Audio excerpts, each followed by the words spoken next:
Hey guys, welcome back. Today we're checking out an airsoft gun I picked up recently from EastCoastAirsoft.com for a pretty reasonable price. This is the G3 T3A4. So I purchased this from East Coast Airsoft. I'd never purchased from them before, so it was a new experience. I did have some concerns when I got it though. The picture on the website had the G3 bipod on the gun, and I received it and there wasn't a bipod. So I did email them about that, and they were really quick and very courteous and took care of me, so all good. Definitely they get an A+ in my book for customer service. The gun I do have some pretty heavy criticisms of, and that's partially because this is definitely not a recent iteration of this gun. I'd say it's probably been sitting on a shelf in a warehouse for quite a few years. You'll see kind of some things about the internals where I'm questioning how recent this is, and in some ways I'm okay with that. I do wish it had been one of the newer generation JG gearboxes, because those are actually fairly nice, and unfortunately this is not one of those. This is internal as I've seen as recently as like 8 or 10 years ago. So the internals in this are not new, and you'll see that in the internal section. But before I really dig into the gun, let's talk about everything it came with, or for that matter did not come with. Normally a lot of these cheaper JG guns, and JG for the most part, will come with most of what you need to at least get started playing. Namely a high cap mag. 500 rounds was a nice addition. I actually don't have any mags over here where I'm at currently. They're all in storage in another location, so at least I've got a mag to try the gun out with. Came with a little 8.4 mini battery. These are enough to at least make sure the gun works. I would definitely recommend picking up a better quality battery than this.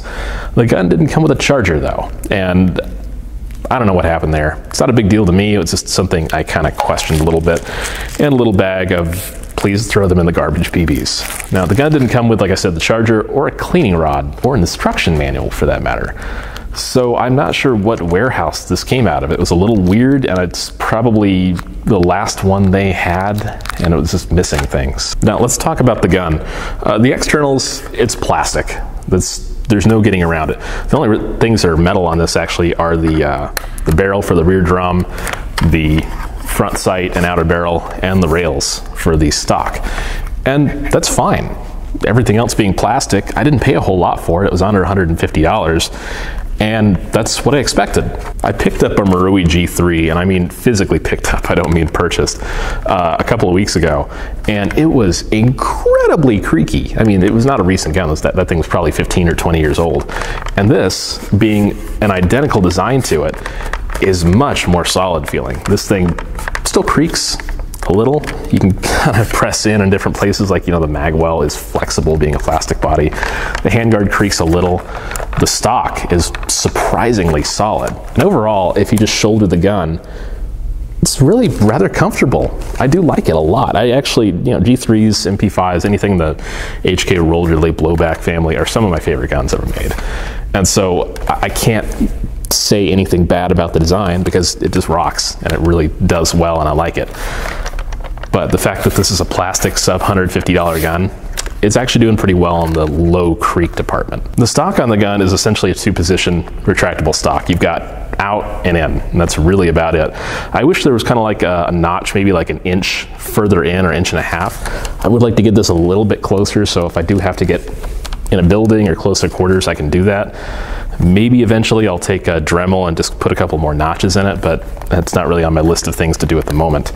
The back is dimpled, rubberized, and it's actually rather comfortable. I do like the kind of smaller stock this has. It's a little bit different from an MP5. I do enjoy it. The selector on this gun is your standard SEF selector from kind of your older HK guns.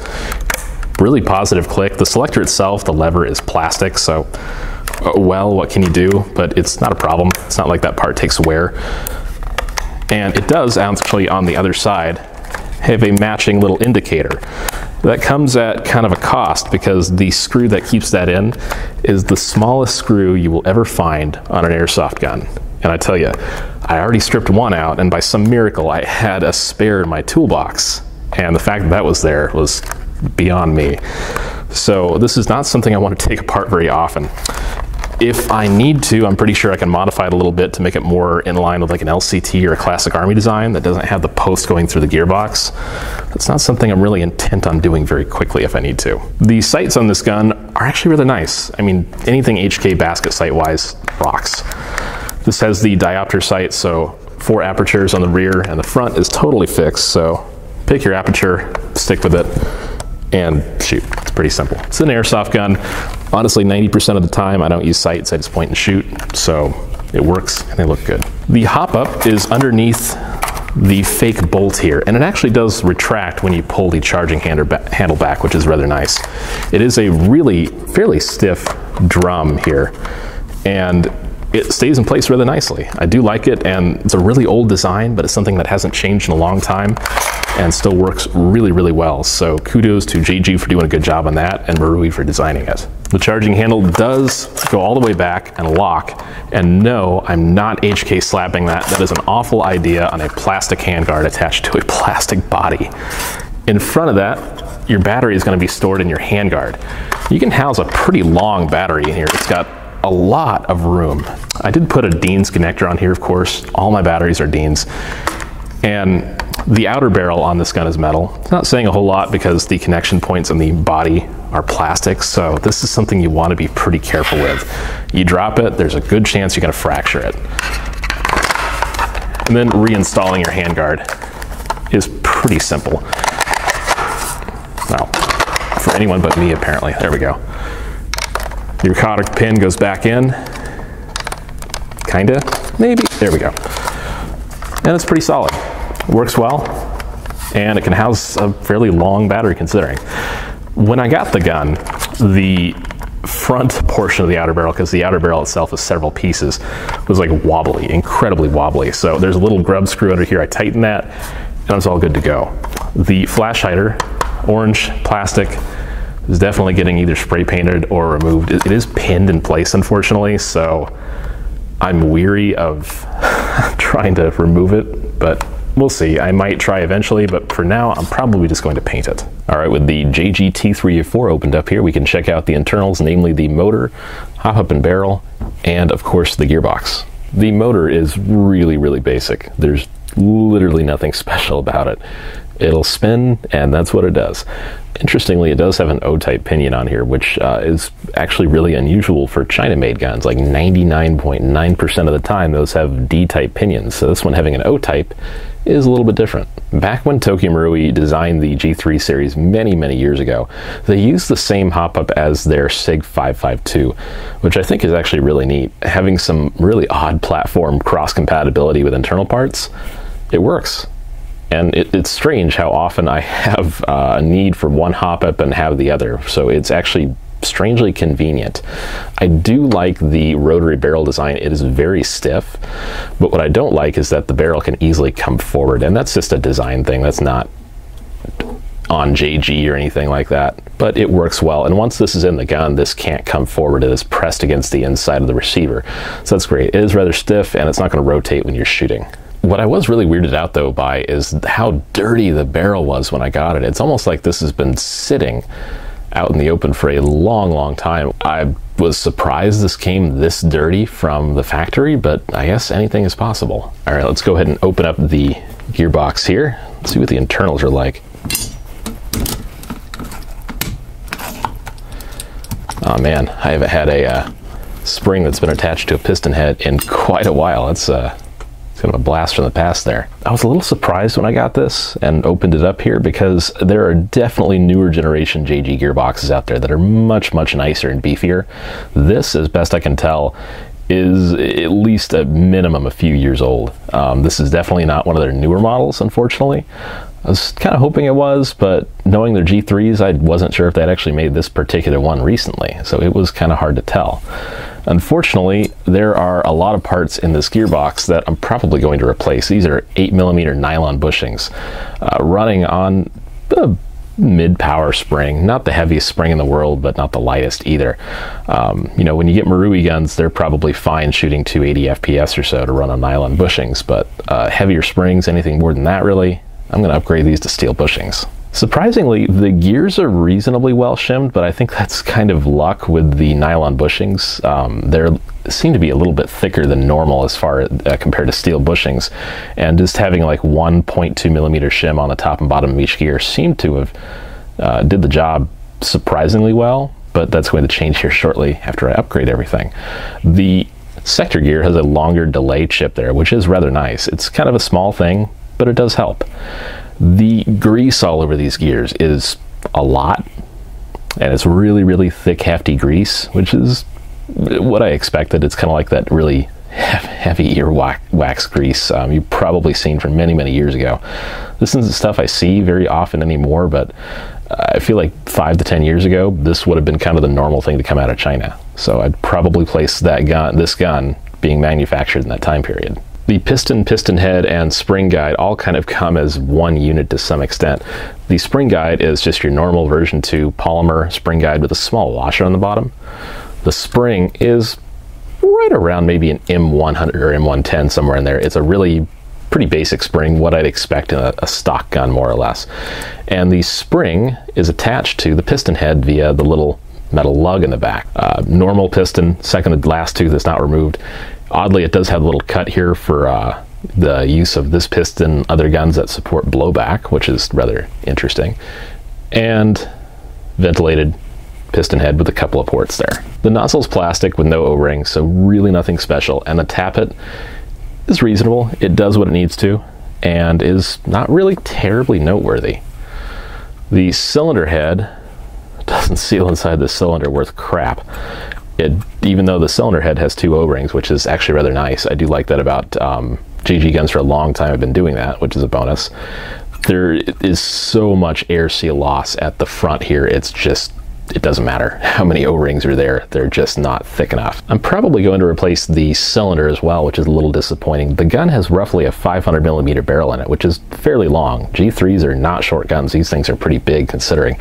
And this barrel type is really meant for maybe that 4 to 450 millimeter, at least in my experience. This port here is, your normal M4 would be like a Type 2 cylinder, and your AK, give or take, would be like a Type 1. This is like a Type 1.5, and it just, in my experience, doesn't quite have the air volume I would like to accommodate this kind of long barrel. So this cylinder is definitely getting swapped out, and I'm guessing with an upgraded cylinder, we'll get to that eventually, the cylinder head will fit a little bit better. I know you guys probably want to see what the air seal is like, despite, you know, the cylinder head not sealing well and it being not the greatest lubrication job in the world on this. I'm holding the cylinder and the cylinder head in place so they don't move, otherwise the cylinder head would just pop out there. And it obviously has like a slight air seal, but it's so minor that I'd be amazed if this gun is shooting anywhere near its potential. So the air seal really gets like a C grade. It's really nothing special. So you guys have just watched the internals of the gun, and you're probably thinking, dang, that is old. There are far more upgraded guns out of the box nowadays that I can get for even cheaper than I paid for this. That's true. That's 100% true. This is a old gun with old internals and an old design. It's not necessarily a bad thing. I just went through it. I grabbed some parts out of my spare parts bin and upgraded it, and it shoots great. I put it in SHS speed motor. I tried to put in an old a stock Crytek motor, but for some reason it sounded pretty cruddy, so I stuck with the SHS. The gears in this are actually nice. You clean them up, it's got that kind of longer sector delay in there, and they work rather well. Put some, I want to say, actually I don't even know, JG-ish kind of esque 8mm bushings in there. They're great, they fit well, and they help to shim the gearbox a little bit better than those plastic nylon bushings. The piston I left stock. The piston head, I had a spare, I want to say Lonex aluminum head. I put that in there with a different spring because I didn't want to use the original spring because I had the hook on it. And of course all the connectors I swapped out for Dean's. There's one in the back here and one in the front, so it's got 2 sets of connectors. Ultimately, the gun shoots pretty nice. It's really smooth. The rate of fire is good. It's like 16, 17 on a 7.4. It's rather fast. And it's all I really need. It shoots under 400. And it works out pretty well. So I put maybe $100 of parts in it or so after the fact, and it works great. It's one of those guns where I expected to pick it up and it wasn't going to be perfect, and I was going to do some work and do some upgrades and have it shooting well. So I got exactly what I wanted, but it was fine for me. I don't know if it's going to be fine for the intro kid that's just getting into airsoft who wants a G3 instead of an M4. Probably not the best gun. For that kind of player, you're going to want to either tech to look at this and upgrade it, or go with a different gun altogether. This is probably not something I'd recommend for a beginner player or someone not skilled in working on an airsoft gun.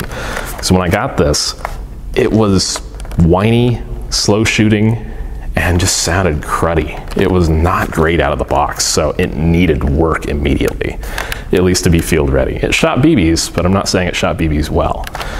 So, I think I paid $145 for it. It's just barely under that sub 150 mark. This was decent as a gun to build and to turn into something better than it ever really should be. And so for that, I'm gonna give it like a 4 out of 10. It's really not a great gun by any means. It needed work out of the box, and it's nothing special. But it works, and it's exactly what I wanted, and I put some time and effort into it, and it shoots great. If look at the windows, there's a squirrel climbing up the window. That's perfect. It's really great. If you're someone who's like, hey, I want a platform that's a G3 that's lightweight, that I'm going to upgrade and I know what I'm doing, this is fantastic. I'd give it an 8 out of 10 for that. But if you're someone who's just picking it up to get a G3 because they're different, they look cool, not the greatest gun in the world. Go get an LCT. It's a little more money for sure, or a Classic Army if you can find them, and put a lot less work into it. So this is not my favorite gun in the world, but I put some work into it and it shoots just as well as any other gun. So with that said, I'm gonna call it a day here. Thanks for watching, guys. I'm Private Chief from Airsoft Team Kilo 23. I will see you guys in the next review.